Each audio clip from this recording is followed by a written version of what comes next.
बंदी छोड़ सतगुरु रामपाल जी परमेश्वर जी की जय हो। परमपिता परमात्मा सारी सृष्टि के रचनहार कुल मालिक असंख्य ब्रह्मांडों के स्वामी जगत गुरु तीनों लोकों में प्रवेश करके सबका भरण पोषण करने वाले राजाधिराज आत्माधार नाथों के नाथ देवों के देव महादेव सर्वेश्वर महेश्वर मृत्युंजय अजरो अमर आदि अनादि सनातनी प्रभु जगत पिता जगदीश्वर श्री श्री 1008 की उपाधि के वास्तविक अधिकारी अकाल मूर्ति सौद स्वरूपी राम वासुदेव सर्वगतम ब्रह्म परम पूज्य प्रथम पूज्य परम संत परम पुरुष परम धनी परम दयालु सत्य कबीर हक्का कबीर अल्लाहु कबीर अल्लाहु अकबर बाखबर अल्लाह ताला जगत के तारणहार जगत के मुक्तिदाता जगत के जगन्नाथ हारे के सहारे हिंदुओं के राम मुसलमानों के अल्लाह सिखों के वाहेगुरु ईसाइयों के मसीह दया के सागर दयानिधि करुणा के सागर करुणानिधि स्वयंभू परिभू संकट मोचन कष्ट हरण मंगल करण दुख भंजन अविगत कबीर निर्विकार निर्विषम परमात्मा अलय अलेख सतगुरु आदि अनादि सतगुरु असली मर्यादा पुरुषोत्तम असली राम असली कृष्ण असली घनश्याम असली मुरारी राजाओं के राजा महाराजाओं के महाराजा शहंशाहों के शहंशाह सम्राटों के सम्राट भगवानों के भगवान अल्लाहों के अल्लाह प्रभुओं के प्रभु मसीहाओं के मसीह सच्चे वाहेगुरु बाबाओं के बाबा पीरों के पीर सेठों के सेठ जगत सेठ सावड़सा सेठ सर्वगुण संपन्न अनंत कोटि कलाओं के स्वामी अनंत कोटि ब्रह्मांडों के नायक योगियों में महायोगी ध्यानियों में महाध्यानी सिद्धों में परम सिद्ध ज्ञानियों में तत्वज्ञानी ब्रह्म ज्ञानी महाज्ञानी परम ज्ञानी सर्वश्रेष्ठ ज्ञानी विज्ञानी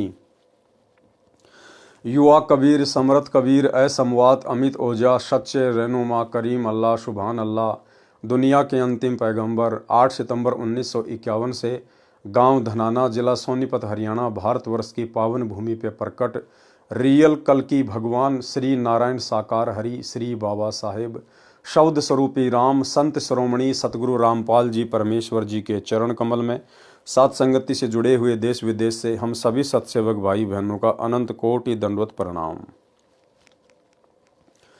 सत्साई भाई और बहनों, दया पूज्य गुरुदेव भगवान की सारी सृष्टि के रचयिता की सतगुरु रामपाल जी परमेश्वर जी की पूज्य गुरुदेव भगवान के विशेष आशीर्वाद से उनकी विशेष अनुकंपा से आप और हम सभी साध संगति से जुड़े हुए सत्सेवक भाई बहन उनके तत्व ज्ञान को आधार बनाकर दृढ़ता के साथ भक्ति मार्ग पर निरंतर आगे की ओर बढ़ रहे हैं। भाई और बहनों, कलयुग की बिचली पीढ़ी में साध संगतियों का नसीब होना आप और हमारे ऊपर परमेश्वर की विशेष रजा विशेष मेहर है। आप और हमारा भी कर्तव्य बनता है कि अब हम गुरु को परमेश्वर के रूप में मानकर जानकर पहचान कर अपना तन मन धन मन कर्म वचन से उनके चरण कमल में समर्पित करके दुनिया को अनदेखा करके और शतलोक में अपनी सुरती लगाएं, अर्थात मर्यादा शौपन में भी तोड़ने की ना सोचें और अपनी भक्ति को पूरा करें। तो भाई और बहनों, कबीर सागर के सरलार्थ के ऊपर वीडियो बनाने की श्रृंखला जारी है। पूज्य गुरुदेव जी के कर कमल से कबीर सागर के सरलार्थ के ऊपर आज हमारा ये 46वें नंबर का वीडियो है। हर एक वीडियो में गुरुदेव हमें कुछ न कुछ शिक्षा अवश्य उपलब्ध करवाते हैं। आज सिख धर्म के प्रवर्तक श्री नानक जी के ऊपर हमारा ये 3रे नंबर का वीडियो है और कबीर सागर के सरलार्थ का 46वें नंबर का वीडियो है। आज श्री नानक जी का जो वीडियो है वो कंप्लीट हो जाएगा। इस वीडियो में काफ़ी कुछ जानकारियाँ गुरुदेव भगवान ने आप और हमें उपलब्ध करवाई हैं। वीडियो देखते हैं। कबीर सागर का सरलार्थ पेज नंबर 414। बेई नदी में प्रवेश जीवन 10 गुरु साहिब से ज्यों का ज्यों सहाभार। गुरु जी प्रत्येक प्रातः बेई नदी में, जो कि शहर सुल्तानपुर के पास ही बहती है, स्नान करने के लिए जाते थे।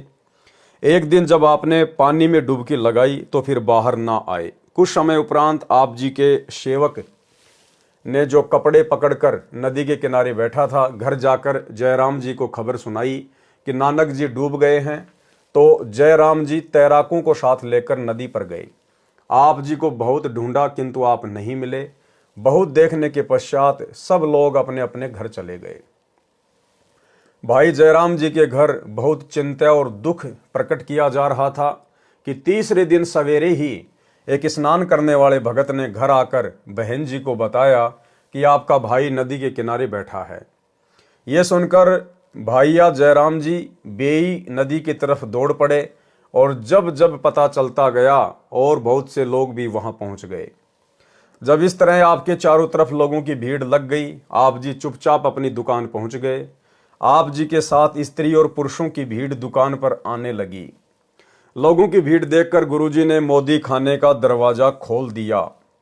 भाइयों और बहनों, पॉइंट है, ध्यान से सुनना। लोगों की भीड़ देखकर गुरुजी ने मोदी खाने का दरवाजा खोल दिया और कहा, जिसको जिस चीज की जरूरत है वह उसे ले जाए। मोदी खाना लुटाने के पश्चात गुरुजी फकीरी चोला पहनकर शमशान घाट में जा बैठे। यानी जब वापस सतलोक से आए थे वो नानक जी नहीं थे। रंग रूप शरीर अवश्य नानक जी का लोगों को दिखाई दे रहा था, लेकिन वो स्वयं कबीर परमात्मा थे, सतगुरु रामपाल जी थे। भाइयों और बहनों, यदि नानक जी होते तो जिस प्रकार सीधे अपनी दुकान पर गए और लोगों की भीड़ इकट्ठा हो गई, अगर नानक जी होते तो वो कभी भी भीड़ को ये ना कहते कि जिसको जो चाहिए ले जाओ, क्योंकि नानक जी को पता था कि मैं यहां पर नौकर हूं और ये सुल्तानपुर के नवाब के यहां पे मैं नौकरी कर रहा हूं और मुझे प्रत्येक चीज का हिसाब देना पड़ेगा। क्योंकि बाकी दिन तो नानक जी पैसे लिया करते थे, सामान दिया करते थे। उससे पहले तो नानक जी ने कभी नहीं कहा कि ले जाओ, जिसको जो मर्जी सामान चाहिए ले जाओ ले जाओ। भला तीसरे दिन जब बेई नदी से बाहर आए, उसके बाद जब सीधा अपनी दुकान पर गए, तो क्यों सारा मोदी खाना लुटवा दिया फ्री में? क्योंकि भाइयों और बहनों, उस समय नानक जी के रूप में परमात्मा थे, कबीर जी थे, सतगुरु रामपाल जी थे। और परमात्मा कभी भी जो देता है वो मोल भाव करके नहीं देता। दाता एक राम, भिखारी सारी दुनिया। वो परमेश्वर कभी भी मोल भाव नहीं करता। वो परमेश्वर केवल देता है, उसके बदले कुछ लेता नहीं है। तो नानक जी के रूप में स्वयं कबीर परमात्मा सतगुरु रामपाल जी थे और परमेश्वर ने कहा कि जिसको जो चाहिए मोदी खाने से सामान ले जाओ। पूरा मोदी खाना उन्होंने लुटवा दिया। तो ये भी एक सबूत है कि सतलोक से जब वापस आए थे तो नानक जी नहीं थे, स्वयं कबीर परमेश्वर जी थे। लोगों की भीड़ देखकर गुरुजी ने मोदी खाने का दरवाजा खोल दिया और कहा, जिसको जिस चीज की जरूरत है वह उसे ले जाए। मोदी खाना लुटाने के पश्चात गुरुजी फकीरी चोला पहनकर शमशान घाट में जा बैठे। मोदी खाना लुटाने और गुरुजी के चले जाने की खबर जब नवाब को लगी तो उसने मुंशी द्वारा मोदी खाने की किताबों का हिसाब जयराम को बुलाकर पड़ताल करवाया। हिसाब देखने के पश्चात मुंशी ने बताया कि गुरुजी के 760 रुपए सरकार की तरफ अधिक हैं। इस बात को सुनकर नवाब बहुत खुश हुआ। उसने गुरुजी को बुलाकर कहा कि उदास न हो, अपना फालतू पैसा और मेरे पास से लेकर मोदी खाने का काम जारी रखें। पर गुरुजी ने कहा, अब हमने ये काम नहीं करना, हमें कुछ और काम करने का भगवान की तरफ से आदेश हुआ है। नवाब ने पूछा, क्या आदेश हुआ है? तब गुरुजी ने मूल मंत्र उच्चारण किया, ओमकार सत्य नामु कर्ता पुरुष निर्भव निर्वयु अकाल मूर्ति अजूनी सब गुरु प्रसादी। नवाब ने पूछा कि यह आदेश आपको भगवान ने कब दिया? गुरुजी ने बताया कि जब हम बेई में स्नान करने गए थे तो वहां से हम सचखंड अपने स्वामी के पास चले गए थे।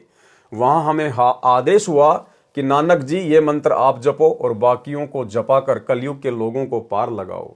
इसलिए अब हमें अपने मालिक के इस हुक्म की पालना करनी है।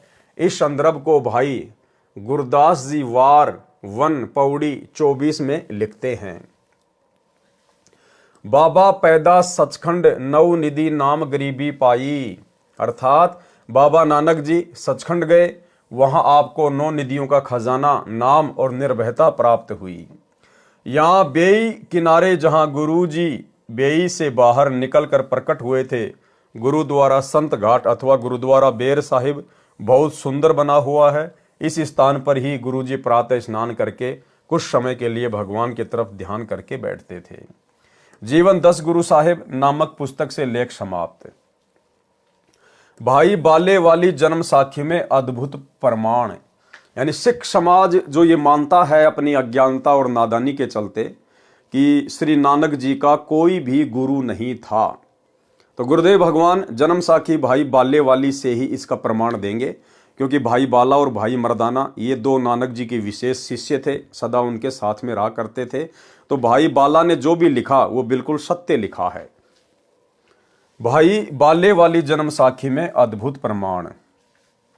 भाई बाले वाली जन्म साखी एक मान्य ग्रंथ है जो गुरु ग्रंथ की तरह ही सत्य ज्ञान का प्रतीक माना जाता है, जिसके ज्ञान को सिख समाज परम सत्य मानता है, क्योंकि यह जन्म साखी भाई बालाजी द्वारा आंखों देखा कानों सुना ज्ञान है जो श्री नानक देव साहिब जी ने बोला था तथा बालाजी ने बताया तथा दूसरे गुरु श्री अंगद जी ने लिखा था।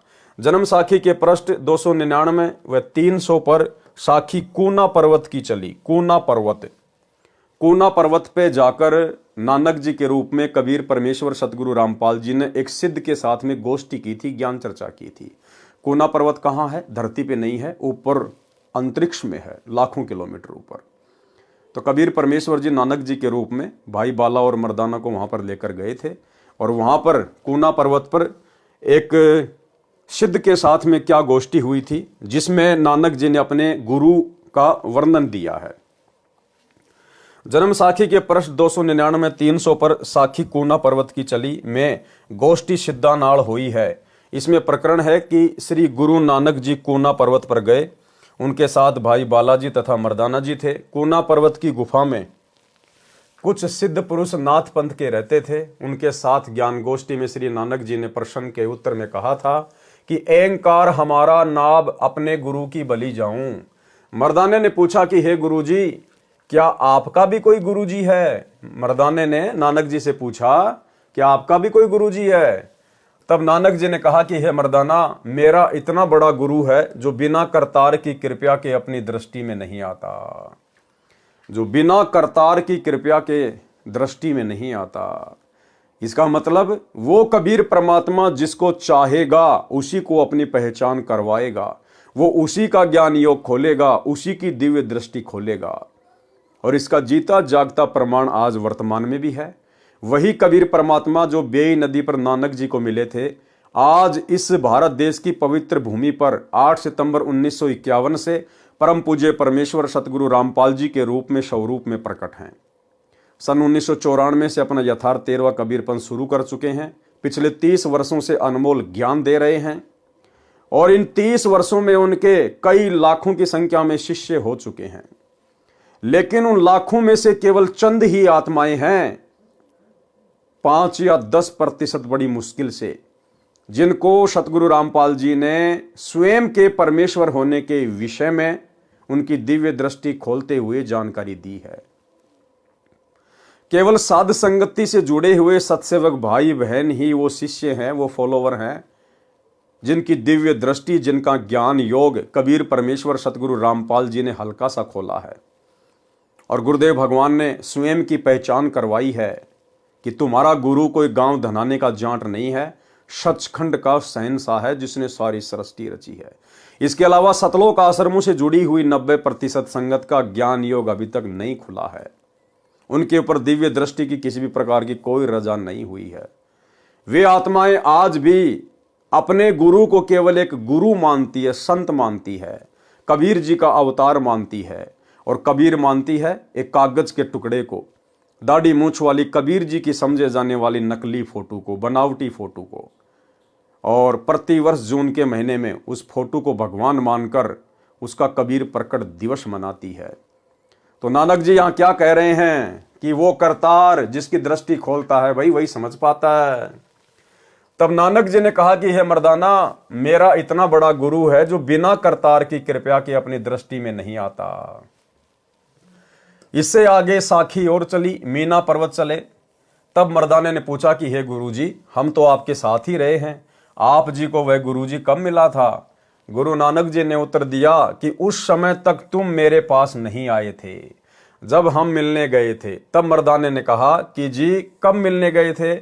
तब श्री नानक जी ने कहा कि जब सुल्तानपुर में बेई नदी में डुबकी लगाई थी तब 3 दिन उसी के साथ रहे थे। हे मर्दाना, भाई बाला जानता है, हे मर्दाना, ऐसा गुरु है जिसकी सत्ता संपूर्ण संसार में आश्रय दे रही है, उसको जिंदा बाबा कहते हैं।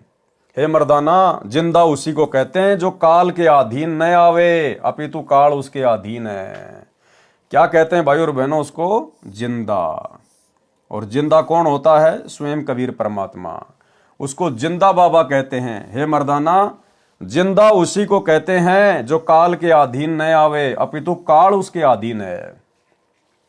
भाई और बहनों, आज सतगुरु रामपाल जी के रूप में हमें भी वही जिंदा बाबा मिला है।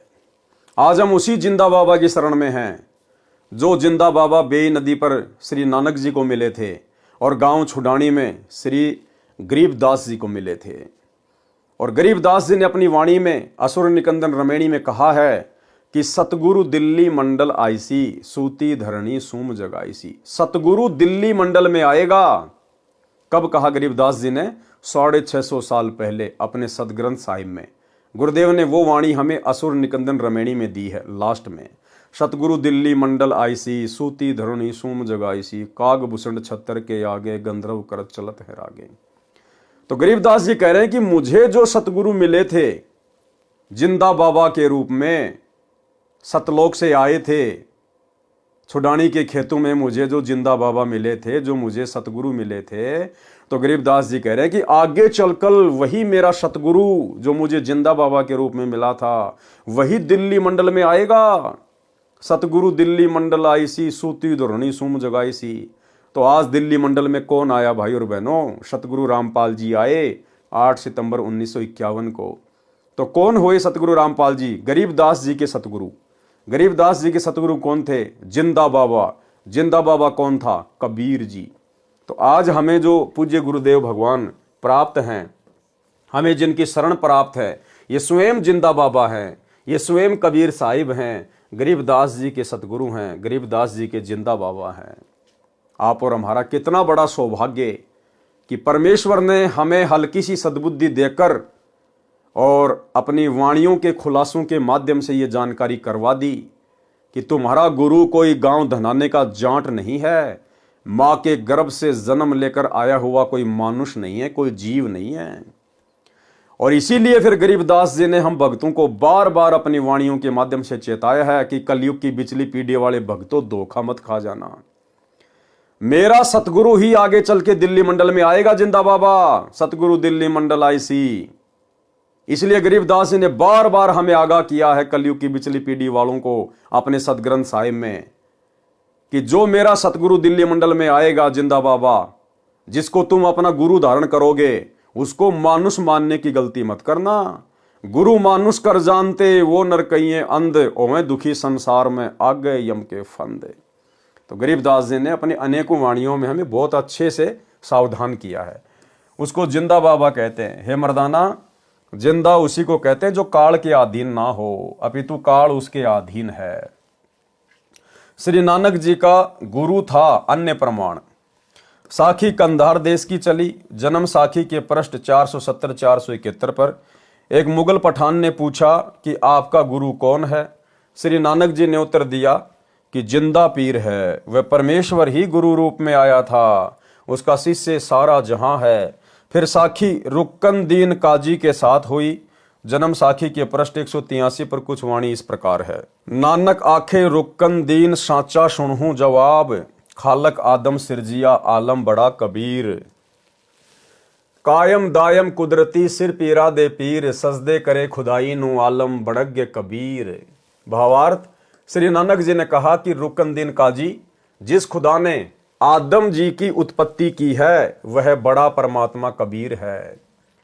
वही पृथ्वी पर सतगुरु की भूमिका करता है, वही पृथ्वी पर सतगुरु की भूमिका करता है। कौन? स्वयं बड़ा परमात्मा, आलम बड़ा कबीर, कायम दायम सिरजिया सब पीरा दे पीर। वो स्वयं ही पृथ्वी पर आकर सतगुरु की भूमिका करता है। नानक जी अपने गुरु के विषय में कह रहे हैं, कबीर परमात्मा के विषय में कह रहे हैं कि वो स्वयं ही पृथ्वी पर आकर सतगुरु की भूमिका करता है।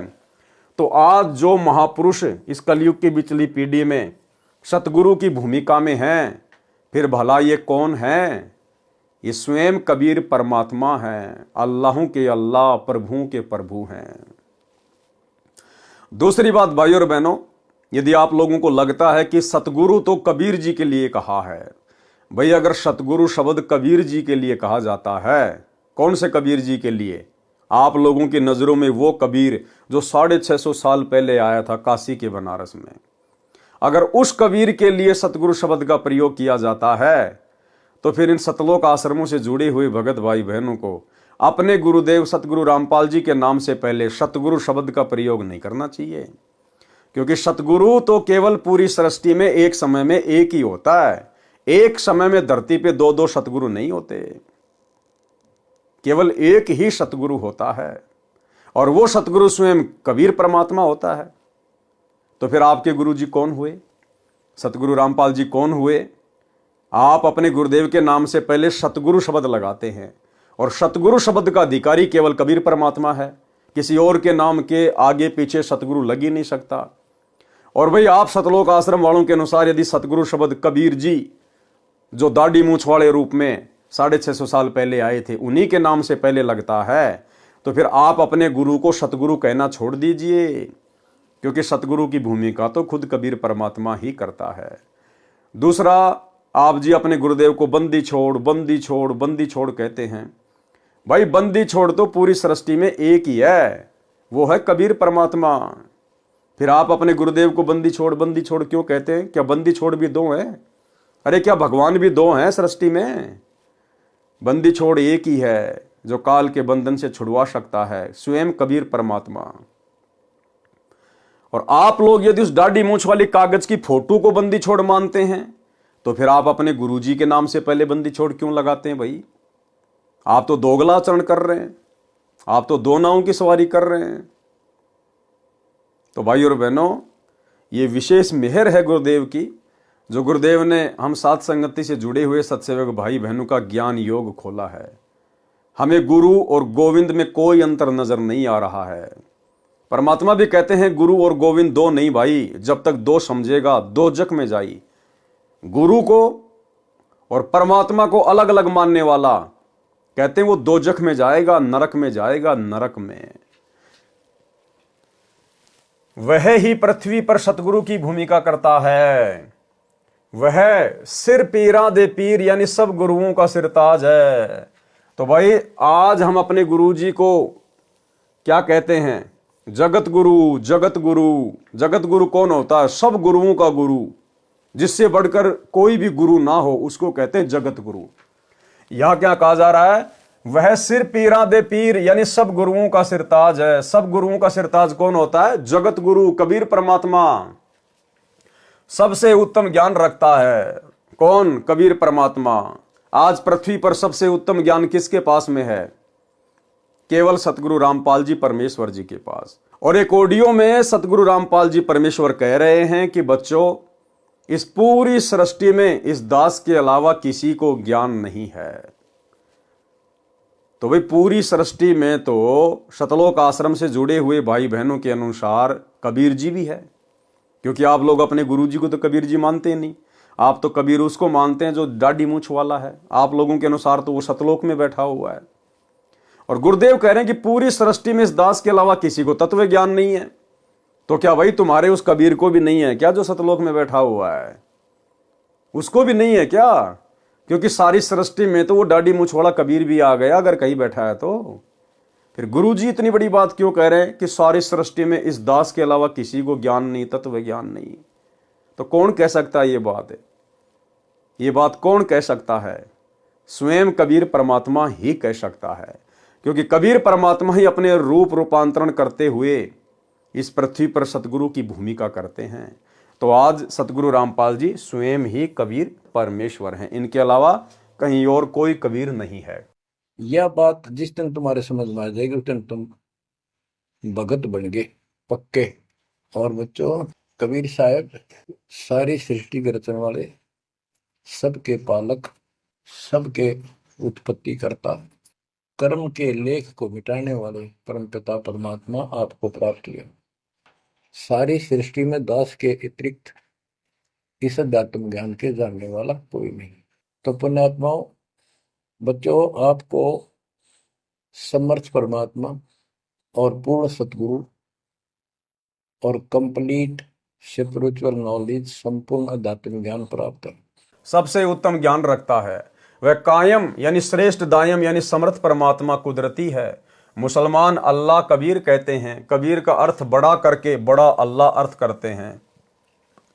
श्री नानक जी ने यह भी स्पष्ट कर दिया है कि वह बड़ा आलम कबीर है। मुसलमान जिसे अल्लाह कबीर कहते हैं यानी बड़ा अल्लाह कहते हैं। जन्म साखी में कबीर तथा बड़ा दोनों शब्द लिखे हैं, जिससे कबीर का अर्थ कबीर ही रहेगा तथा बड़ा शब्द भी रहेगा। इसलिए स्पष्ट हुआ कि बड़ा परमात्मा कबीर है। वह बड़ा आलम कबीर है जो धानक रूप में काशी में लीला करके गया है, जिसका प्रमाण श्री गुरु ग्रंथ साहिब जी के पृष्ठ 24, 721, 731 पर पूर्व में लिख दिया गया है। उसमें स्पष्ट है। तथा कबीर सागर पवित्र ग्रंथ भी भाई बालाजी ने जैसे प्रत्येक सुना लिखा है, ऐसे ही धनी धर्मदास जी ने परमेश्वर कबीर जी से सुना ज्ञान लिखा है, जो पहले भी पढ़ा अब नीचे पढ़ें। पवित्र कबीर सागर में प्रमाण विशेष विचार। पूरे गुरु ग्रंथ साहिब में कहीं प्रमाण नहीं है कि श्री नानक जी परमेश्वर कबीर जी के गुरु थे। जैसे गुरु ग्रंथ साहिब आदरणीय तथा प्रमाणित है, ऐसे ही पवित्र कबीर सागर भी आदरणीय तथा प्रमाणित सदग्रंथ है तथा श्री गुरु ग्रंथ साहिब से पहले का है। इसीलिए तो सैकड़ों वाणी कबीर सागर सदग्रंथ से गुरु ग्रंथ साहिब में ली गई हैं। पवित्र कबीर सागर में विस्तृत विवरण है नानक जी तथा परमेश्वर कबीर साहिब जी की वार्ता का तथा श्री नानक जी के पूज्य गुरुदेव कबीर परमेश्वर जी थे। कृपया निम्न पढ़ें। विशेष प्रमाण के लिए कबीर सागर सवसम वेद बोध प्रश्न नंबर 158 से 159 से। नानक शाकीन तप भारी, सब विधि भय ज्ञान अधिकारी। भक्ति भावता को समझाया, ता पर सतगुरु की नो दाया। जिंदा रूप धर्यो तब भाई, हम पंजाब देश चले आई। अनहद बानी कियो पुकारा, सुन के नानक दर्श निहारा। सुन के अमर लोक की बाणी, नानक परया निज समर्थ ज्ञानी। नानक वचन आवा पुरुष महागुरु ज्ञानी, अमर लोक की सुनी न बानी। अर्ज सुनो प्रभु जिंदा स्वामी, कह अमर लोक रहा निज धामी। काहुन कही अमर निज बानी, धन्य कबीर परम गुरु ज्ञानी। कोई न पावे तुमरो भेदा, खोज थके ब्रह्मा चहु वेदा। जिंदा वचन नानक तुम बहुते तप कीन्या, निरंकार बहुते दिन चीन्या। निरंकार ते पुरुष निनारा, अजर दीपता की टकसारा। नानक तुम बहुते तप कीन्या, निरंकार बहुते दिन चीन्या। निरंकार ते पुरुष निनारा, अजर दीपता की टकसारा। पुरुष बिछो भयो जब ते, काल कठिन मगरो क्यों तब ते। इत तब सरिस भक्ति नहीं होई, क्योंकि परम पुरुष ने भेटू कोई। जब ते हम ते बिछुरे भाई, 60,000 जन्म भगत तुम पाई। धरि धरि जन्म भक्ति भल कीन्या, फिर काल चक्र निरंजन दीन्या। गहूं मम शब्द तो उतरो पारा, बिन शत शब्द लहे यम द्वारा। तुम बड़ भगत भव सागर आवा, और जीव की कौन चलावा। निरंकार सब सृष्टि भुलावा, तुम करी भक्ति लौट क्यों आवा। नानक वचन धन्य पुरुष तुम यह पद भाखी, ये पद हमसे गुप्त कह राखी।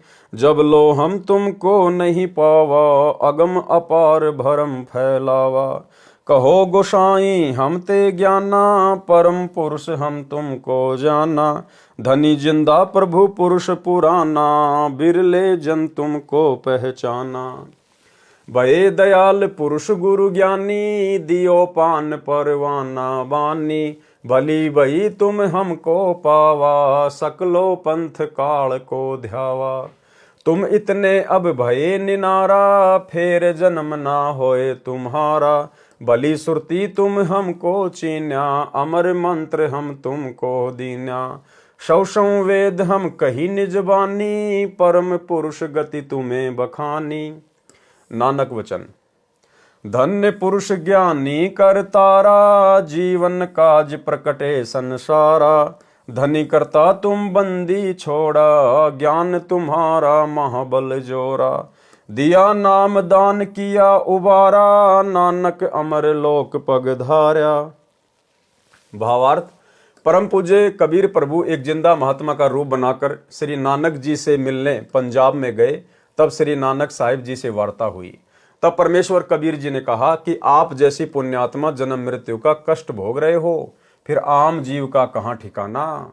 जिस निरंकार को आप प्रभु मानकर पूज रहे हो, पूर्ण परमात्मा तो इससे भी भिन्न है, वह मैं ही हूं।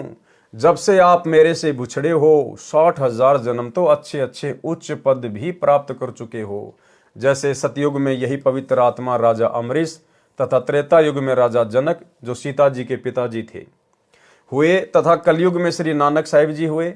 फिर भी जन्म मृत्यु के चक्कर में ही हो। मैं आपको सत शब्द अर्थात सच्चा नाम जाप मंत्र बताऊंगा, उससे आप अमर हो जाओगे। श्री नानक साहिब जी ने प्रभु कबीर जी से कहा कि आप बंदी छोड़ भगवान हो, आपको कोई बिरला सौभाग्यशाली व्यक्ति ही पहचान सकता है।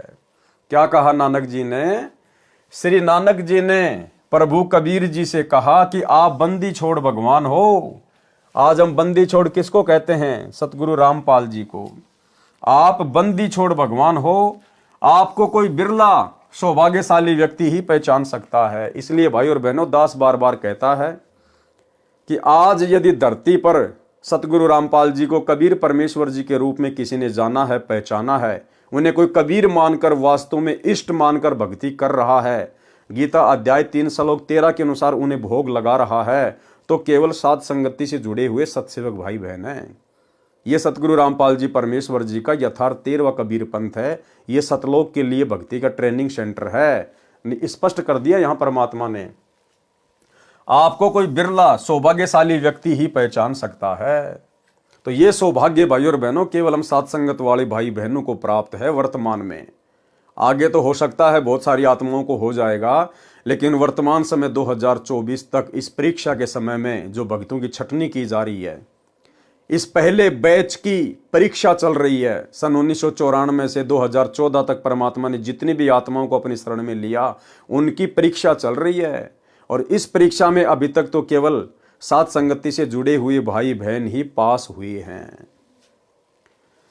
कबीर सागर के अध्याय अगम निगम बोध में प्रश्न नंबर 44 पर शब्द नानक वचन, वाह वाह कबीर गुरु पूरा है, पूरे गुरु की मैं बल जावा, जाका शकल जहूरा है।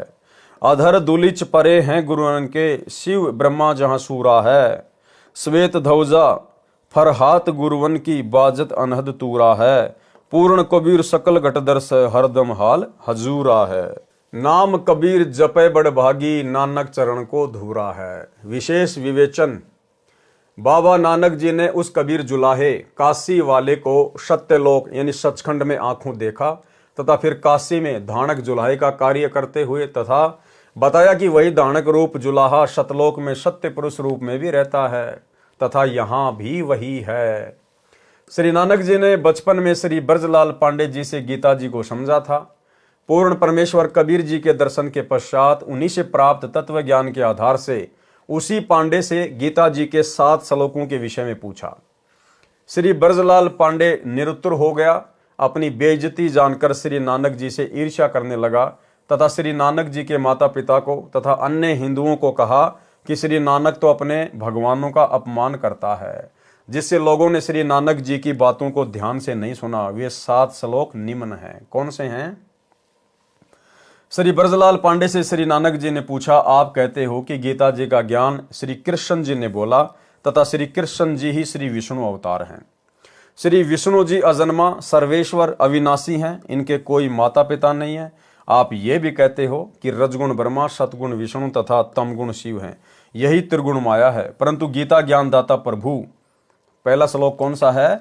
गीता अध्याय 2 श्लोक 12 में तथा अध्याय 4 श्लोक 5 में अपने आप को नाशवान कह रहा है कि मेरे तो जन्म तथा मृत्यु होते हैं, तथा अध्याय 15 श्लोक 4 तथा अध्याय 18 श्लोक 62 में गीता ज्ञानदाता प्रभु किसी अन्य परमेश्वर की शरण में जाने को कह रहा है, तथा उसी की साधना से सर्व सुख तथा पूर्ण मोक्ष संभव है। मैं गीता ज्ञानदाता भी उसी की शरण में हूं। गीता अध्याय 7 श्लोक 15 में गीता ज्ञानदाता प्रभु कह रहा है कि जिनका ज्ञान त्रिगुण माया के द्वारा हरा जा चुका है। भावार्थ है कि जो साधक तीनों गुणों रजगुण ब्रह्मा, सतगुण विष्णु तथा तमगुण शिव की पूजा करते हैं, इनसे ऊपर अन्य प्रभु की साधना नहीं करते, जिनकी बुद्धि इन्हीं तक सीमित है, वे तो राक्षस स्वभाव को धारण किए हुए मनुष्यों में नीच दूषित कर्म करने वाले मूर्ख मुझे भी नहीं बसते। उपरोक्त तीनों प्रभुओं की पूजा मना है। फिर गीता ज्ञानदाता ब्रह्म काल अध्याय 7 श्लोक 18 में अपनी साधना को भी अनुत्तम अति घटिया कह रहा है। इसलिए गीता अध्याय 18 श्लोक 62 में कहा है कि पूर्ण मोक्ष तथा परम शांति के लिए उस परमेश्वर की शरण में जा। गीता अध्याय 4 श्लोक 34 में प्रमाण है कि उसके लिए किसी तत्वदर्शी संत की खोज कर। मैं उस परमात्मा के विषय में पूर्ण जानकारी नहीं रखता। उसी तत्वदृष्टा संत द्वारा बताए ज्ञान अनुसार उस परमेश्वर की भक्ति कर। यही प्रश्न परमेश्वर कबीर साहिब जी ने श्री नानक जी से बेई नदी के किनारे पर किया था। जिस तत्व ज्ञान को समझकर तथा कबीर परमेश्वर के सत्य पुरुष रूप में सतलोक सचखंड में तथा धानक रूप में बनारस काशी में दर्शन करके समर्पण करके तत्व ज्ञान को जन जन तक पहुंचाया तथा पूर्ण मोक्ष प्राप्त किया। विशेष पवित्र सिख समाज इस बात से सहमत नहीं है कि श्री नानक साहिब जी के गुरुजी काशी वाला धानक जुलाहा कबीर साहिब जी थे। इसके विपरीत श्री नानक साहिब जी को पूर्ण ब्रह्म कबीर साहिब जी का गुरुजी कहा है। परंतु श्री नानक साहिब जी के पूज्य गुरुजी का नाम क्या है, इस विषय में पवित्र सिख समाज मौन है, जबकि स्वयं श्री गुरु नानक साहिब जी श्री गुरु ग्रंथ साहिब जी में महिला फर्स्ट की अमृतवाणी में स्वयं स्वीकार करते हैं कि मुझे गुरुजी जिंदा रूप में आकर मिले। वही धानक जुलाहा रूप में सत्य कबीर हक्का कबीर नाम से पृथ्वी पर भी थे तथा ऊपर अपने सचखंड में भी वही विराजमान है जिन्होंने मुझे अमृत नाम दिया। आदरणीय श्री नानक साहिब जी का आविर्भाव यानी जन्म सन 1469 तथा सतलोकवास सन 1539। पवित्र पुस्तक जीवनी 10 गुरु साहिबान आदरणीय कबीर साहिब जी धानक रूप में मृत मंडल में सन 1398 में सहशरीर प्रकट हुए तथा सहशरीर सतलोक गमन सन 1518 में पवित्र कबीर सागर। दोनों महापुरुष 49 वर्ष तक समकालीन रहे। श्री गुरु नानक साहिब जी का जन्म पवित्र हिंदू धर्म में हुआ। प्रभु प्राप्ति के बाद कहा कि न कोई हिंदू न मुसलमाना अर्थात अज्ञानतावश दो धर्म बना बैठे। सर्व एक परमात्मा सत्य पुरुष के बच्चे हैं। श्री नानक देव जी ने कोई धर्म नहीं बनाया बल्कि धर्म की बनावटी जंजीरों से मानव को मुक्त किया तथा शिष्य परंपरा चलाई। जैसे गुरुदेव से नाम दीक्षा लेने वाले भक्तों को शिष्य बोला जाता है, उन्हें पंजाबी भाषा में सिख कहने लगे। जैसे आज इस दास के लाखों शिष्य हैं, परंतु यह धर्म नहीं है। सर्व पवित्र धर्मों की पुण्यात्माएं आत्म कल्याण करवा रही हैं। यदि आने वाले समय में कोई धर्म बना बैठे तो वह दुर्भाग्य ही होगा। भेदभाव तथा संघर्ष की नई दीवार ही बनेगी, परंतु लाभ कुछ नहीं होगा। विशेष केवल एक ही बात को कि कौन किसका गुरु तथा कौन किसका शिष्य है वाद विवाद का विषय न बनाकर सच्चाई को स्वीकार करना चाहिए। कुछ देर के लिए श्री नानक साहिब जी को परमात्मा कबीर साहिब कबीर देव जी का गुरु जी मान लें। ये विचार करें कि इन महापुरुषों ने गुरु शिष्य की भूमिका करके हमें कितनी अनमोल वाणी रचकर दी है तथा हम कितना उनका अनुसरण कर पा रहे हैं। आज किसी व्यक्ति का जन्म पवित्र हिंदू धर्म में है, वह अपनी साधना तथा इष्ट को सर्वोच्च मान रहा है। मृत्यु उपरांत उसी पुण्यात्मा का जन्म पवित्र सिख धर्म में हुआ तो फिर वह उसी साधना को उत्तम मानकर निश्चिंत हो जाएगा। फिर पवित्र मुसलमान धर्म में जन्म मिला तो उपरोक्त साधनाओं के विपरीत पूजा पर आरूढ़ होगा तथा फिर पवित्र ईसाई धर्म में जन्म हुआ तो केवल उसी पूजा पर आधारित हो जाएगा। फिर कभी पवित्र आर्य समाज में वही पुण्यात्मा जन्म लेगी तो केवल हवन यज्ञ करने को ही मुक्ति मार्ग कहेगा। यदि वही पुण्यात्मा पवित्र जैन धर्म में पहुंचेगी तो हो सकता है निर्वस्त्र रहकर या मुख पर कपड़ा बांधकर नंगे पैरों चलना ही मुक्ति का अंतिम साधन होगा। उपरोक्त जन्म पूर्ण परमात्मा की भक्ति न मिलने तक होते रहेंगे, क्योंकि द्वापर युग तक अपने पूर्वज एक ही थे तथा वेदों अनुसार पूजा करते थे। अन्य धर्मों की स्थापना नहीं हुई थी। जब श्री गुरु गोविंद साहिब जी ने 5 प्यारों को चुना, उनमें से एक श्री दयाराम जी लाहौर के खत्री परिवार से हिंदू थे। श्री धर्मदास जी इंद्रप्रस्थ दिल्ली के जाट हिंदू थे। भाई मोहकम चंद जी छिबे हिंदू द्वारकावासी।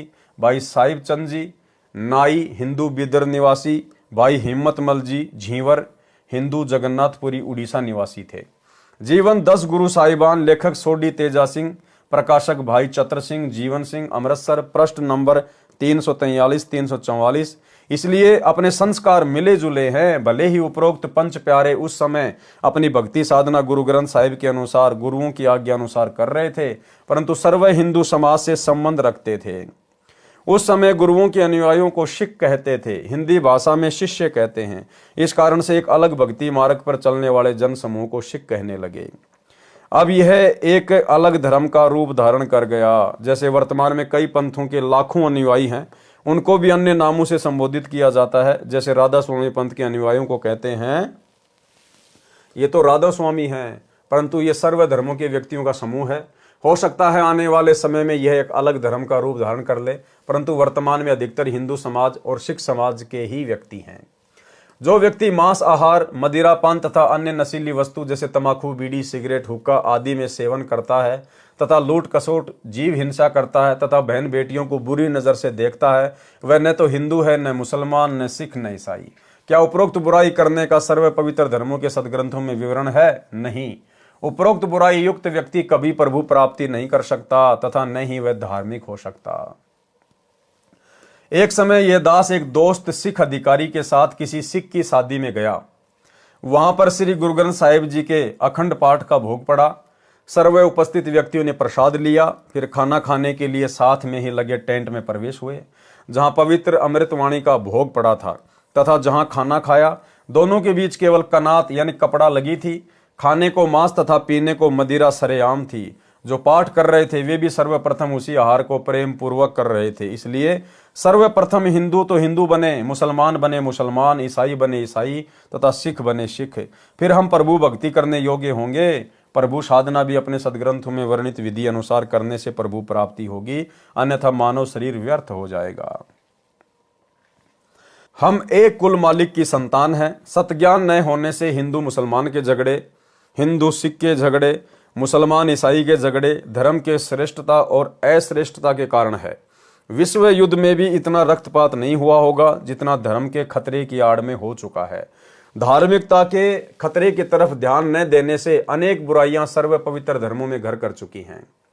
सर्व पवित्र धर्मों में 1% व्यक्ति होते हैं जो 99% को आपस में लड़वा कर मरवा देते हैं।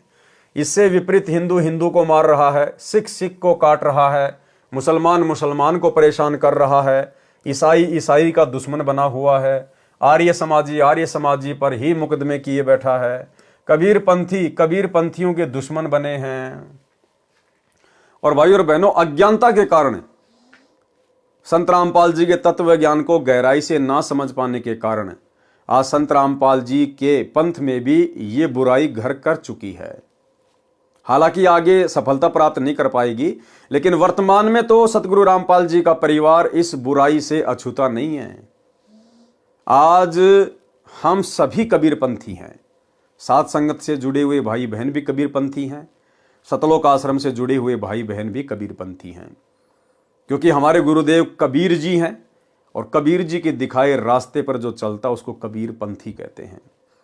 तो गुरुदेव कह रहे हैं कि सभी लोग हिंदू हिंदू पर मुकदमे किए बैठे हैं, कबीरपंथी कबीरपंथियों पर मुकदमे किए बैठे हैं।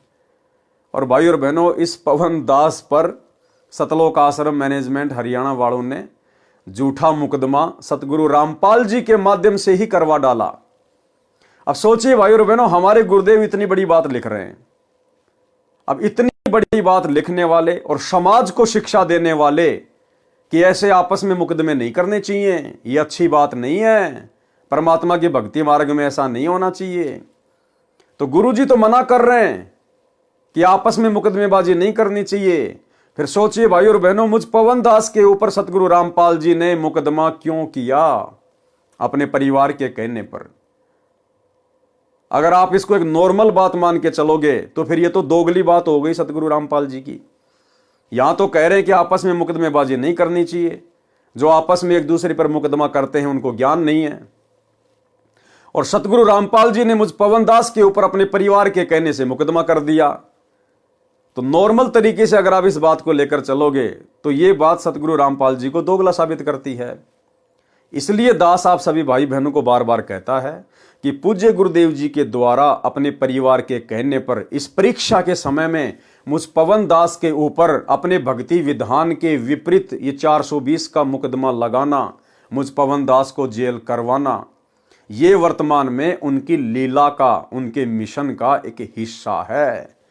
क्योंकि वो परमात्मा जिन्होंने सन 1994 से 2014 तक 20 साल तक जो भक्ति की खेती की थी, परमेश्वर ने अब उसमें से भूस को अलग करना था और गेहूं को अलग करना था और माध्यम बनाया मुझ पवन दास को, 2 कोटि के जीव को भक्तों की परीक्षा के लिए। इसलिए भाइयों और बहनों, इस पवन दास के ऊपर जो गुरुद्रोही का टैग लगा हुआ है, ये गुरुदेव भगवान की लीला का, उनके मिशन का एक हिस्सा है।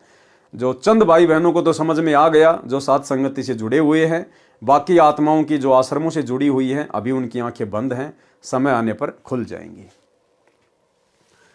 ईसाई का ईसाई दुश्मन बना हुआ है, आर्य समाजियों पर ही मुकदमे किए बैठा है, कबीर पंथियों के दुश्मन बने हैं तथा अन्य आश्रमों तथा डेरों के महंतों व संतों के आपस में कत्लेआम तथा मुकदमे तत्व ज्ञान के अभाव के कारण ही हो रहे हैं। क्या कह रहे हैं गुरुदेव, ये क्यों हो रहा है? तत्व ज्ञान के अभाव के कारण। तो क्या हमारे गुरुजी को भी तत्व ज्ञान नहीं है क्या, जो मेरे ऊपर मुकदमा कर दिया? अरे दुनिया को ऐसी शिक्षा देने वाला गुरु, क्या उनके पास भी तत्व ज्ञान नहीं है? जो अपने कर कमल से लिखित पुस्तक के विपरीत, अपने शब्दों के विपरीत मुझ पवन दास पे मुकदमा कर रहा है। तो भाई और बहनों, ये उनकी लीला का, उनके मिशन का एक हिस्सा है। मुझदास का जन्म पवित्र हिंदू धर्म में हुआ तथा वर्तमान में जो भी पूजाएं उपलब्ध थी सभी कर रहा था। 17 फरवरी 1988 फाल्गुन मास की अमावस्या विक्रमी संवत 2045 को तत्वदर्शी संत परम पूज्य स्वामी राम देवानंद जी महाराज के दर्शन हुए। ये जो स्वामी राम देवानंद जी महाराज हैं भाई और बहनों, इनको तत्व ज्ञान नहीं था, ये तत्वदर्शी संत नहीं थे। ये तो 650 साल पहले जिस प्रकार कबीर जी ने पंडित रामानंद जी को अपना मुंह बोला गुरु बनाया था, गुरु शिष्य परंपरा का निर्वाह करते हुए, ठीक इसी प्रकार वर्तमान में भी ये लीला चल रही है। धरती पर सतगुरु रामपाल जी के रूप में वही कबीर परमात्मा प्रकट है। और 17 फरवरी 1988 को आदरणीय गरीबदास जी के 12वें पंथ में सतगुरु रामपाल जी ने, अर्थात कबीर परमेश्वर जी ने, आदरणीय राम देवानंद जी को अपना मोह बोला गुरु धारण करके केवल गुरु शिष्य परंपरा का निर्वाह किया है। अन्यथा हमारे गुरुदेव स्वयं परमेश्वर हैं और परमेश्वर स्वयं ही तत्वदर्शी होता है। और एक समय में पृथ्वी पर एक ही तत्वदर्शी संत होता है, क्योंकि पूरी सृष्टि में कबीर जी के अलावा तत्वदर्शी संत की भूमिका कोई और नहीं निभा सकता। ये तो केवल अपने गुरु जी को महत्व दिया जा रहा है, क्योंकि भक्ति मार्ग में अपने गुरु को परमात्मा माना जाता है। परम पूज्य स्वामी राम देवानंद जी महाराज के दर्शन हुए। उन्होंने जब मुझे यह शास्त्र आधारित तत्व ज्ञान सुनाया, प्रथम बार ऐसा लगा जैसे किसी नास्तिक से मिलन हो गया और मन में आया कि ऐसे व्यक्ति के तो दर्शन भी व्यर्थ होते हैं। ऐसा क्यों कह रहे हैं गुरुदेव? क्योंकि जब सतगुरु रामपाल जी ये ज्ञान दे रहे हैं तो बहुत सारी आत्माओं के मन में इस प्रकार की बातें आती है शुरुआत में, जब उनके ज्ञान को सुनती हैं कि ये ज्ञान तो हमने आज से पहले कभी सुना ही नहीं। और फिर ना जाने वो गुरुदेव भगवान के विषय में क्या क्या सोचती हैं। नाप शनाप नास्तिक है, सनातन का दुश्मन है, हिंदू देवी देवताओं का दुश्मन है। तो आगे चलकर जब उन आत्माओं को ये ज्ञान समझ में आए तो उसके बाद उन आत्माओं को पछतावा ना हो कि भाई ऐसे महापुरुष के बारे में ना जाने हमारे मुंह से क्या क्या शब्द निकल गए थे, नास्तिक है, ये है, वो है। तो गुरुदेव उन आत्माओं को सांत्वना देते हुए यहां पर लिख रहे हैं कि भाई मेरे साथ भी शुरुआत में ऐसे ही बनी थी, इसलिए यदि तुम लोगों ने भी कभी मेरे प्रति ऐसा सोचा हो तो अपने मन में इस दोष को निकाल देना, अपने मन से इस बात को निकाल देना। भाई ये ज्ञान ही ऐसा है, शुरुआत में जब इसको कोई सुनता है तो अटपटा सा ही लगता है, ताकि उन आत्माओं को थोड़ी शांति सी महसूस हो। ऐसे व्यक्ति के तो दर्शन भी व्यर्थ होते हैं जो हमारे देवी देवताओं ब्रह्मा विष्णु महेश तथा ब्रह्म से भी ऊपर कोई शक्ति बता रहा है। जब इस दास ने महाराज जी के द्वारा बताए शास्त्रों का अध्ययन उनकी पोल खोलने के लिए किया तो मेरी ही पोल खुल गई कि मैं सर्व साधना अपने ही पवित्र शास्त्रों, पवित्र गीता जी व पवित्र वेदों के विरुद्ध ही कर रहा था। अब दास की प्रार्थना है कि सर्व भगतजनों को एक बार अवश्य खेद होगा, परंतु उपरोक्त सदग्रंथों को प्रभु को साक्षी रखकर पुनः पढ़ें तथा मुझ दास के पास सर्व पवित्र धर्मों के सदग्रंथों के आधार पर वास्तविक भक्ति मार्ग है, निःशुल्क उपदेश प्राप्त करके अपना तथा अपने प्यारे परिवार का कल्याण करवाएं। जीव हमारी जाति है, मानव धर्म हमारा, हिंदू मुस्लिम सिख ईसाई धर्म नहीं कोई न्यारा। हिंदू मुस्लिम सिख ईसाई आपस में है भाई भाई, आर्य जैनी और बिश्नोई एक प्रभु के बच्चे सोई। कबीर खड़ा बाजार में सबकी मांगे खैर, ना कहूं से दोस्ती ना कहूं से बैर। अब देखो परमेश्वर तो क्या लिख रहे हैं अपने ज्ञान में, और वर्तमान में सतलोक आश्रम मैनेजमेंट हरियाणा के द्वारा क्या किया जा रहा है। गुरुदेव भगवान हमें क्या शिक्षा दे रहे हैं कि हिंदू मुस्लिम सिख ईसाई आपस में हम भाई भाई। बताओ, गुरुदेव ने तो सबको आपस में एक ही पिता की संतान बताया कि हिंदू मुस्लिम सिख ईसाई आपस में सब भाई भाई। और ये सतलोक आश्रम मैनेजमेंट हरियाणा अज्ञानता की पोटली। अभी बांग्लादेश में मुसलमानों के खिलाफ जिस प्रकार से बजरंग दल के द्वारा, विश्व हिंदू परिषद के द्वारा रैलियां निकाली गई कि हमारे हिंदू भाइयों को वहां दुखी किया जा रहा, परेशान किया जा रहा है, उन बजरंग दल वालों की रैलियों में उनका समर्थन करने के लिए मुसलमानों के विरोध में सतलोक आश्रम मैनेजमेंट हरियाणा से जुड़ी हुई मध्य प्रदेश की सीहोर जिले की संगत को वहां भेज दिया गया। वहां के कोऑर्डिनेटर, वहां की संगत हजारों की संख्या में मुसलमानों के विरोध में विरोध प्रदर्शन करने के लिए पहुंच गई। अखबारों में न्यूज आ रही है। भाई और बहनों, इसको कहते हैं अज्ञानता। इसको कहते हैं तत्वदर्शी संत की शरण में आने के बाद भी भेजे में गोबर भर के रखना, गोबर। अरे हमारे लिए तो सब हमारे भाई हैं, हम किसी का विरोध यहां कर ही नहीं सकते। हम तो केवल प्यार प्रेम से समझा सकते हैं, हम यहां किसी का विरोध कर ही नहीं सकते। संतों का काम विरोध का होता ही नहीं है। कबीर खड़ा बाजार में मांगे सबकी खैर, और ना कहूं से दोस्ती ना कहूं से बैर। और यह गुरुदेव साफ कह रहे हैं हिंदू मुस्लिम सिख ईसाई आपस में सब भाई भाई। तो नालायकों, तुम अपने भाइयों का विरोध करोगे क्या? अरे भाइयों को समझाया जाता है, भाइयों का कभी विरोध नहीं किया जाता।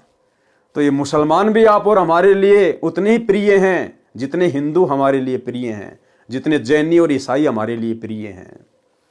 ठीक है, वर्तमान में उनको ज्ञान नहीं है, तत्व ज्ञान नहीं है, नकली गुरुओं के द्वारा वो भ्रमित है, शास्त्रों के विरुद्ध साधना कर रहे हैं, जिस कारण से आपस में लड़ रहे हैं, झगड़ रहे हैं। लेकिन आप और हमें तो गुरुदेव ने ज्ञान दे दिया, मानव धर्मी बना दिया। और यदि हम भी एक दूसरे के विरोध में, यदि हम किसी का पक्ष लेके खड़े हो जाएंगे, तो फिर हम संत रामपाल जी के भगत तो जलती हुई आग में घी डालने का काम कर रहे हैं।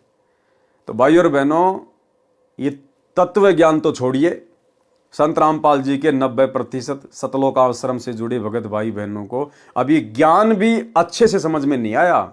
इन लोगों को सामाजिक ज्ञान भी अच्छे से समझ में नहीं आया, तत्व ज्ञान तो बहुत दूर की बात है। इसीलिए तो गुरुदेव भगवान अपनी हिसार जेल से आने वाली ऑडियो में इन लोगों को बार बार डांटते हैं।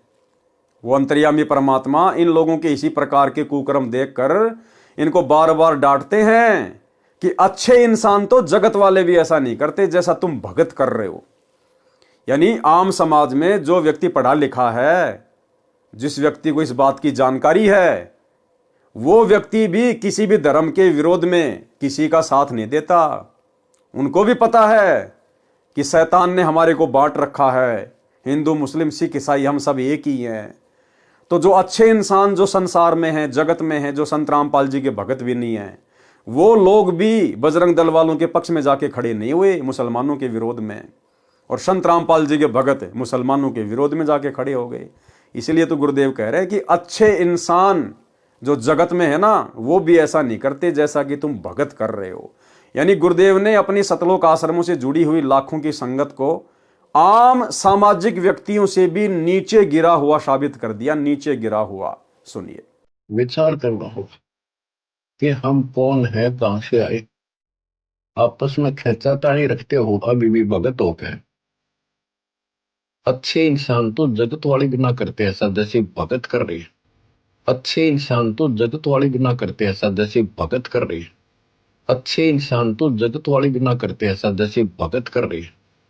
किसी को छोटी सी सेवा दे देते, कोऑर्डिनेटर बना दिया, उन्होंने सोचा मैं खुदा बन गया। और इतना शिक्षा तो करें, मजदूर बनो सीखो, मजदूर। और कई देखा है कि कोऑर्डिनेटर या जिसकी जो भी व्यवस्था लगाई जाए तो व्यवहार भी ठीक नहीं करते, धमकान लग जाते, फुरकान लग जाते। और कुछ ऐसी भी शिकायतें आई हैं जो बहन बेटियों के साथ गलत मैसेज भी डालते हैं, तो वो दुष्ट लोग ना तो कोऑर्डिनेटर के योग्य है ना वो भगत के योग्य।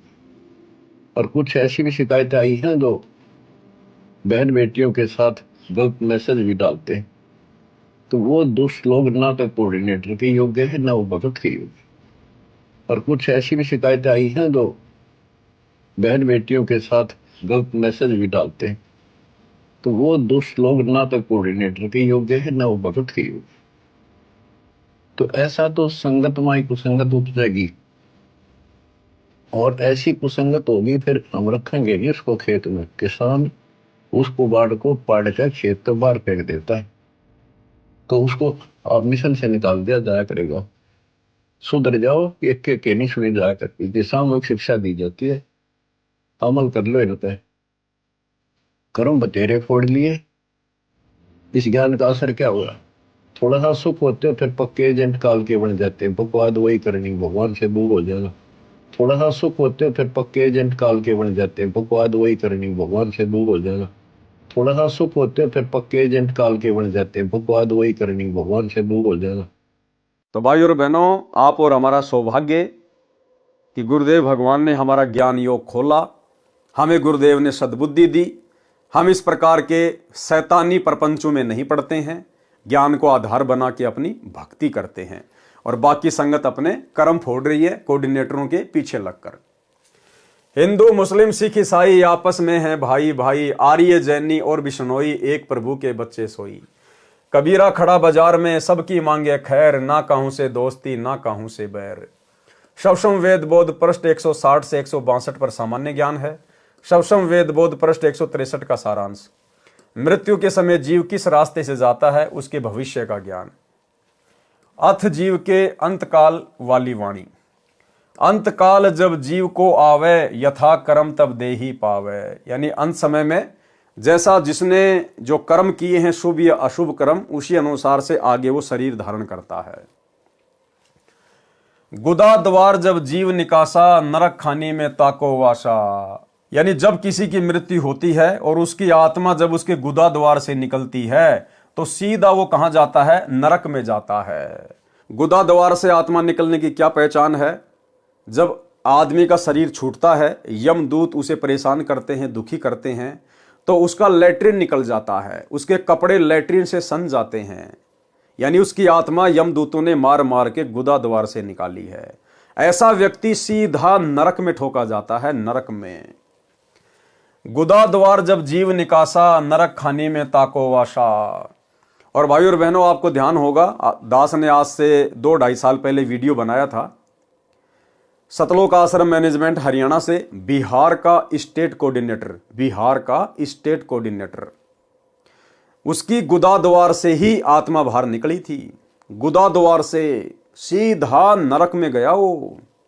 बिहार का स्टेट कोऑर्डिनेटर, जिसकी बाथरूम में बैठे बैठे लैट्रिन करते करते जिसको हार्ट अटैक हुआ था, उसकी आत्मा गुदा द्वार से निकली और सीधा वो नरक में गया। सोचिए, स्टेट कोऑर्डिनेटरों की यह हालत है, तो उन कोऑर्डिनेटरों के पीछे आंख बंद करके चल रही संगत का क्या हाल होगा। और हाल हो भी रहा है, आए दिन अकाल मौत आप देख ही रहे हैं। गुदा द्वार जब जीव निकासा, नरक खाने में ताको वाशा। गिरे नरक शीस बल जाई, ताही में पुनी रहे समाई। नाभि द्वार जो प्राण चलाना, जलचर योनि माही प्रकाटाना। नाभि द्वार से जिसके प्राण निकलते हैं वो क्या बनता है? वो जल का जीव बनता है, मछली, मगरमच्छ वगैरह जो भी है। मूत्र द्वार कर जीव पयाना, पशु योनि तासु ठिकाना। और जिसकी आत्मा उसके मूत्र द्वार से निकलती है, यानी मरते समय जो पेशाब कर देता है भयभीत होकर यमदूतों से, तो कहते हैं मूत्र द्वार कर जीव पयाना, पशु योनि में ताकू ठिकाना। सीधा वो पशु योनि में जाता है। मुख द्वार ते जीव कडियावे, अन्न खाने में बासा पावे। और जिसकी आत्मा उसके मुख द्वार से निकलती है, मुख से कैसे निकलेगी? उसका मुंह फटा का फटा रह जाता है। मृत्यु के बाद जिस व्यक्ति का मुंह फटा हुआ है, तो समझो उसकी आत्मा उसके मुख द्वार से निकाली गई है। वो कहां जाएगा? अन्न खानी में। जैसे ये अनाज के अंदर जो जीवाणु जो पैदा हो जाते हैं गेहूं में, सरसों में, बाजरे में, जो जीवाणु पैदा हो जाते हैं, ढोरे, सुरसी, वो ऐसी योनियों में जाता है। श्वास द्वार ते जीव जब जाता, अंडज खानी में सो प्रकटता। वो कहाँ जाता है? अंडज खानी में, यानी वो पक्षी बनता है। जो अंडे से जो उत्पत्ति होती है, चाहे किसी जैसे छिपकली की भी जो है अंडे से होती है, बाकी जो पक्षी हैं उनकी भी अंडे से होती है। नेत्र द्वार जब जीव से धारा, मक्खी आदिक तन सो धारा। और आंखों से जिसकी आत्मा निकाली जाती है, यानी मरते समय जिसकी आंखें फटी की फटी रह जाती हैं, तो समझो उसकी आत्मा कहां से निकली है? नेत्र द्वार से। वो कहां जाएगा? वो मक्खी की योनि में जाता है। मक्खी और कीट पतंग की योनियां वो प्राप्त करता है। श्रवण द्वार ते जीव जब चाल्या, श्रवण यानी कान, प्रेत दे पावे तत्काला, वो भूत की योनि में जाता है। दसम द्वार ते निक्षय प्राणा, राजा होए भोग विधि नाना। और जिसकी आत्मा 10वें द्वार से निकलती है, काल तक की साधना में जो 10वां द्वार है, वो परमात्मा ने ये बताया, हमारी जो खोपड़ी है, जहां पर ये चोटी होती है, ये जो खाल है, इसके जस्ट नीचे की तरफ 10वां द्वार होता है। तो 10वें द्वार से जिसकी आत्मा निकलती है, वो राजा वगैरह बन जाता है, बहुत बड़ा कोई पैसे वाला बन जाता है। थोड़े बहुत समय वो राज भोगता है, आराम करता है, बड़े मज़े लेता है, मनुष्य योनि प्राप्त करता है। उसके बाद फिर उसके कर्म बिगड़ेंगे, क्योंकि राजा बनेगा तो सबसे ज़्यादा पाप करेगा। भाई तब से राज मद मानम, जन्म तीसरे शुक्र स्वानम। फिर राजा कहाँ जाएगा? सीधा मरने के बाद में नरक में। नरक से फिर सीधे गधे की योनि में। एक हरि की भक्ति बिन राजा गधा होय, माटी लदे कुमार की घास न डाल कोई। रंभ द्वार ते जीव जब जाता, परम पुरुष के लोक समाता। और रम द्वार यानी सुषुम्ना द्वार से जिसकी आत्मा निकलती है, और सुषुम्ना द्वार से आत्मा उसी की निकलेगी जिसको पूर्ण संत प्राप्त होगा, जिसको सतनाम का सुमरण प्राप्त होगा, और जो आजीवन मर्यादा में रहेगा गुरु को इष्ट मानकर, उसकी आत्मा रम द्वार से निकलेगी। 12वें द्वार से परमात्मा उसको फिर सतलोक में लेके जाएगा। इन वाणियों में नाभि द्वार का भी वर्णन है। इसको संत गरीबदास जी ने बड़वानल का द्वार भी कहा है। नाभि के नीचे अन्य 10 द्वार तो सामान्य संत भगत भी जानता है, परंतु 12वें द्वार का ज्ञान केवल इस लेखक रामपाल दास को है, अन्य को नहीं है। नाभि द्वार शरीर के अंदर ही खुलता है, इसलिए इसको मुख्य द्वारों में नहीं गिना जाता। पृष्ठ 164 से 170 तक 4 मुक्तियों तथा कबीर परमेश्वर का अंतर्ध्यान होने का गलत प्रकरण है। ठीक पढ़े इसी पुस्तक में कबीर चरित्र बोध के सारांश में। सौसम वेद बोध पृष्ठ 165 पर सतनाम का कुछ सांकेतिक वर्णन है। 3 अंश आगे परमाना, ओहम सोहम को अस्ताना। 8 अंश तवहाँ उपजाए, अंश वंश स्थान बनाए। ओहम सोहम होत उचारा, जन्म रोगा का यही उपचारा। सवसम वेद बोध पृष्ठ 171 का सारांश। इस पृष्ठ पर वह अमृतवाणी लिखी है जिसमें महापुरुष कलयुग के 5505 वर्ष बीत जाने के पश्चात यथार्थ कबीर पंथ प्रारंभ होगा, और जो महापुरुष उस पंथ का संचालक प्रवर्तक होगा वह अपने ज्ञान को पूरे विश्व में फैलाएगा। परमेश्वर कबीर जी का ज्ञान संसार में फैलेगा तथा सारा संसार भक्ति करेगा। देखो भाई और बहनों, क्या कहा जा रहा है? यथार्थ कबीर पंथ प्रारंभ होगा, और जो महापुरुष उस पंथ का संचालक या उसका प्रवर्तक होगा वह अपने ज्ञान को पूरे विश्व में फैलाएगा। क्या कहा जा रहा है? वह अपने ज्ञान को।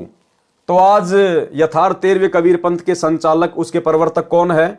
हमारे पूज्य गुरुदेव सतगुरु रामपाल जी। तो सतगुरु रामपाल जी क्या करेंगे? वह अपने ज्ञान को, ध्यान रखना, अपने ज्ञान को पूरे विश्व में फैलाएगा। फिर आगे क्या कह रहे हैं?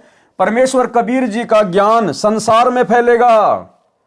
अरे भाई, वो तत्वदर्शी संत वो अपने ज्ञान को फैलाएगा या परमेश्वर कबीर जी के ज्ञान को फैलाएगा?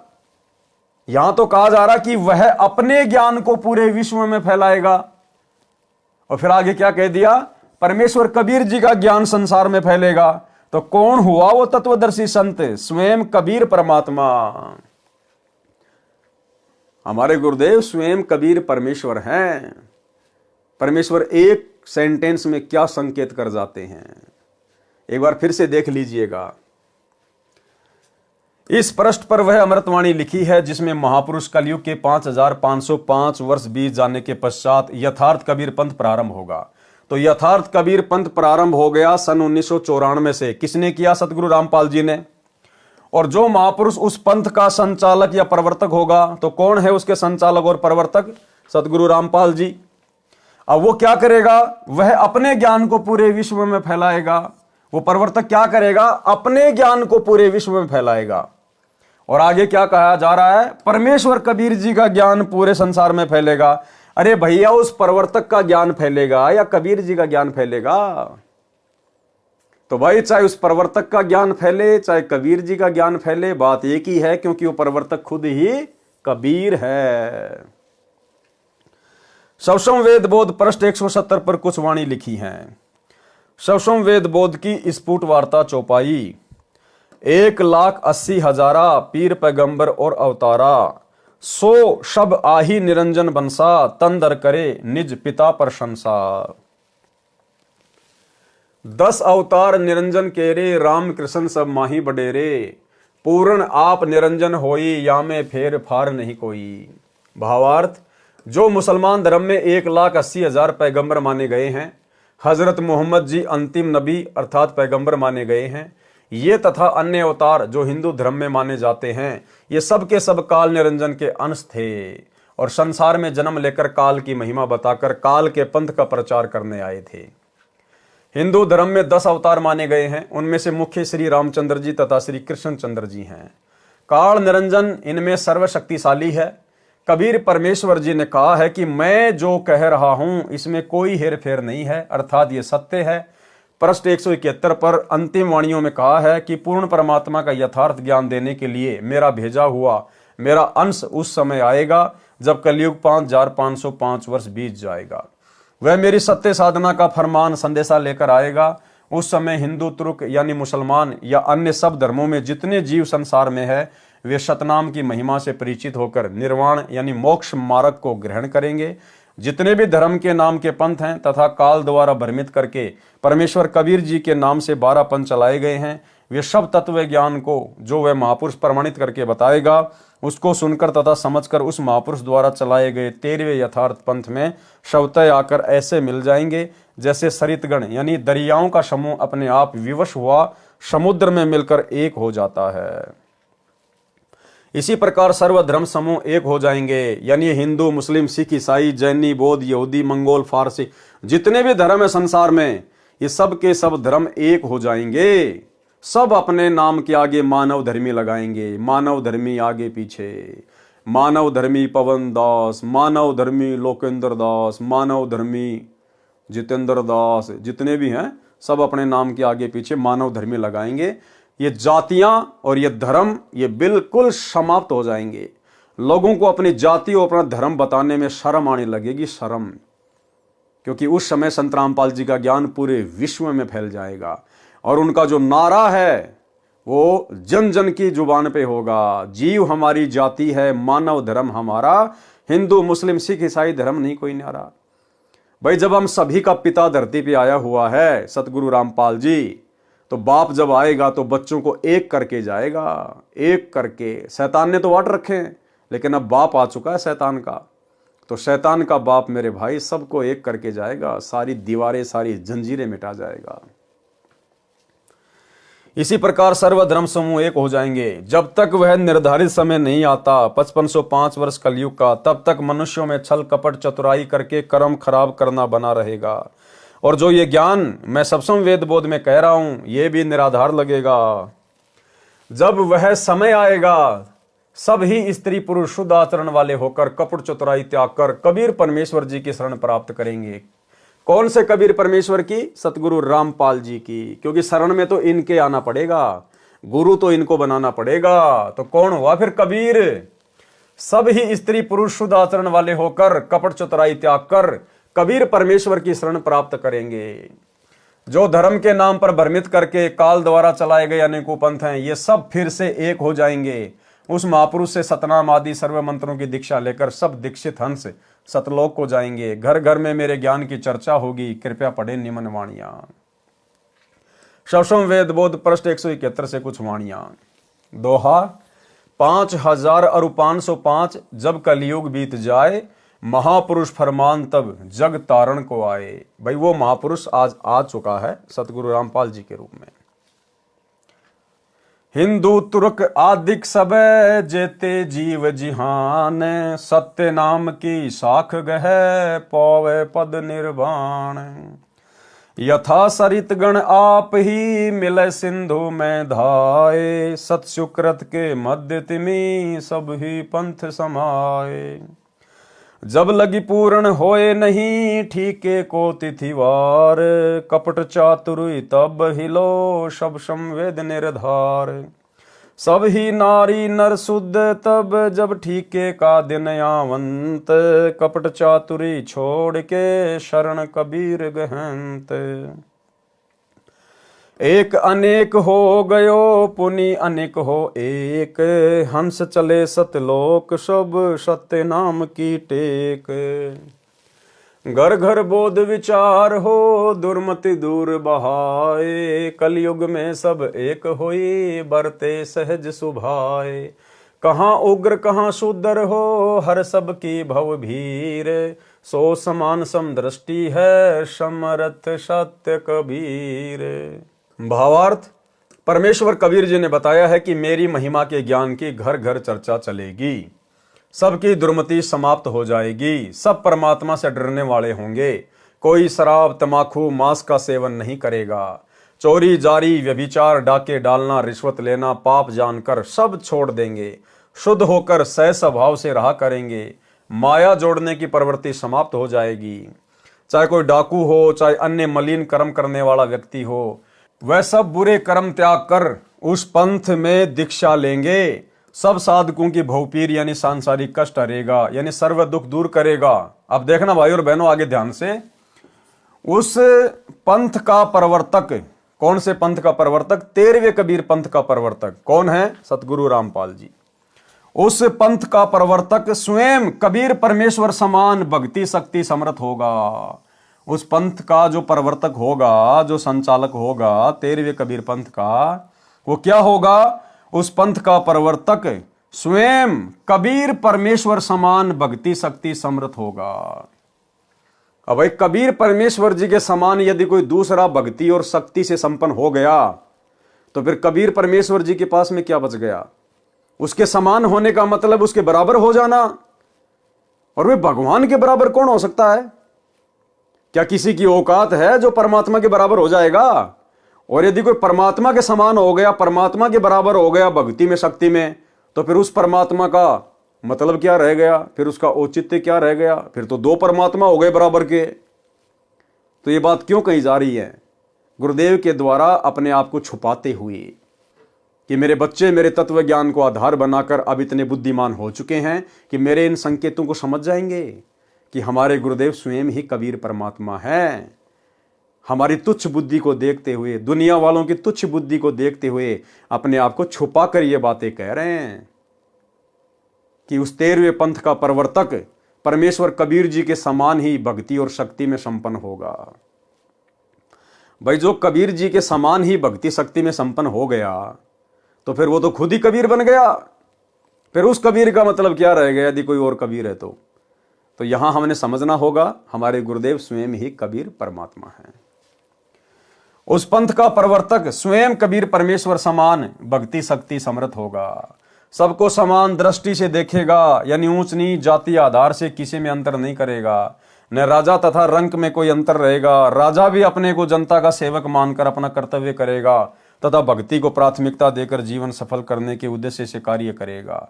इस प्रकार सर्व संसार मोक्ष प्राप्ति का उद्देश्य लेकर जिया करेगा। सबका मोक्ष होगा। जो उस संत से दीक्षा लेकर आजीवन मर्यादा में रहकर भक्ति करेगा। सब संवेद बोध अध्याय का सारांश संपूर्ण हुआ। कबीर सागर के अध्याय सब संवेद बोध का सारांश संपूर्ण हुआ। सत्य साहेब। तो भाई और बहनों आज के वीडियो में केवल इतना ही। गुरुदेव भगवान के आशीर्वाद से धीरे धीरे हम कबीर सागर के सरलार्थ के ऊपर आगे बढ़ेंगे। तकरीबन आधे से ज़्यादा वीडियो कबीर सागर के सरलार्थ के ऊपर बन चुके हैं। आज हमारा ये 45वें नंबर का वीडियो था और दास के हिसाब से तकरीबन 20 वीडियो इसमें और बनेंगे क्योंकि 650 के ऊपर इसमें पेज हैं। तो लगभग 20 से 25 के आसपास वीडियो और बनेंगे। तो परमेश्वर ने मौका दिया है हमें अपने कर कमल से लिखित पुस्तकों के ऊपर अध्ययन जो हम उनके आशीर्वाद से कर रहे हैं।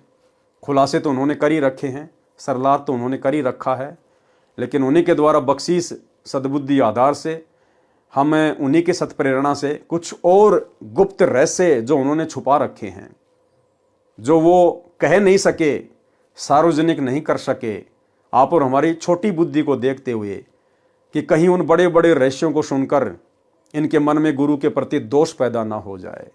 तो गुरुदेव ने 2012 में ये पवित्र पुस्तक लिख दी, लेकिन इसको लिखकर छोड़ दिया क्योंकि उस समय हमारी बुद्धि गुरु को परमात्मा मानने में समर्थ नहीं थी, सक्षम नहीं थी। अब जब हम भक्तों की फाउंडेशन भरी जा चुकी है, हमारी नींव भरी जा चुकी है, तब परमेश्वर ने अब दास को प्रेरणा करके और इन पुस्तकों के ऊपर खुलासे शुरू करवाए हैं। तो एक एक करके गुरुदेव के आशीर्वाद से गुरुदेव से प्रार्थना करेंगे, विनती करेंगे कि मालिक हमें सेवा बख्शे, और सभी पुस्तकों के ऊपर जो मुख्य मुख्य पुस्तकें हैं सभी के ऊपर इसी प्रकार से खुलासे होंगे आने वाले समय में। तो आज के वीडियो में केवल इतना ही। कल रात्रि 8 बजे सभी भाई बहन फिर से लाइव जुड़िए। तब तक गुरुदेव भगवान हम सबको आज्ञा दें, इजाजत दें, आशीर्वाद दें। बंदी छोड़ सतगुरु रामपाल जी भगवान की जय हो।